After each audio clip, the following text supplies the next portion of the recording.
Contre, rejeté. Monsieur Gérard pour le 2130. Merci Monsieur le Président. Donc c'est un amendement qui devrait faire plaisir à notre collègue Thibault Bazin, puisqu'en fait il revient sur la nécessité qui est faite aujourd'hui pour un couple de femmes avec une femme trans qui aurait conservé ses spermatozoïdes avant sa transition, de recourir au sperme d'un tiers donneur alors que les gamètes sont disponibles au sein du couple. Donc j'ai déjà eu plusieurs fois l'occasion de citer les travaux de Laurent Serrault qui a constaté que les sécos imposer encore souvent des vasectomies aux femmes trans conformément à un principe de transsexualisme qui semble remonter très loin dans le 19e siècle. Donc l'idée c'est de prévenir les cas où les sécos forceraient les couples de femmes à recourir à un tiers donneur alors que les gamètes sont disponibles au sein du couple. Merci. Donc, monsieur le rapporteur.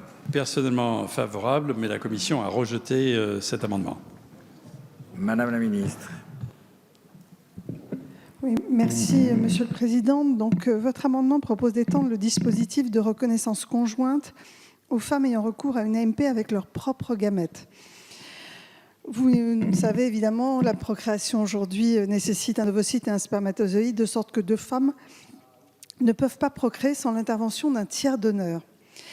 Bien que votre amendement ne le dise pas clairement, en réalité, il vise à permettre l'assistance médicale à la procréation d'un couple de femmes dont l'une était antérieurement un homme qui aurait changé de sexe à l'état civil tout en conservant son appareil reproductif masculin et en ayant fait conserver ses gamètes.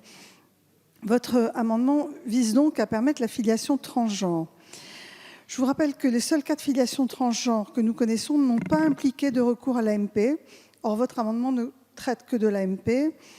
Vous connaissez, monsieur le député, la position du gouvernement sur ce sujet. On en a discuté ce matin. Les personnes qui ont fait une procédure judiciaire pour changer de sexe doivent être traitées au regard de la loi, sous leur nouveau sexe déclaré à l'état civil. Et pour ces raisons, je suis défavorable à votre amendement.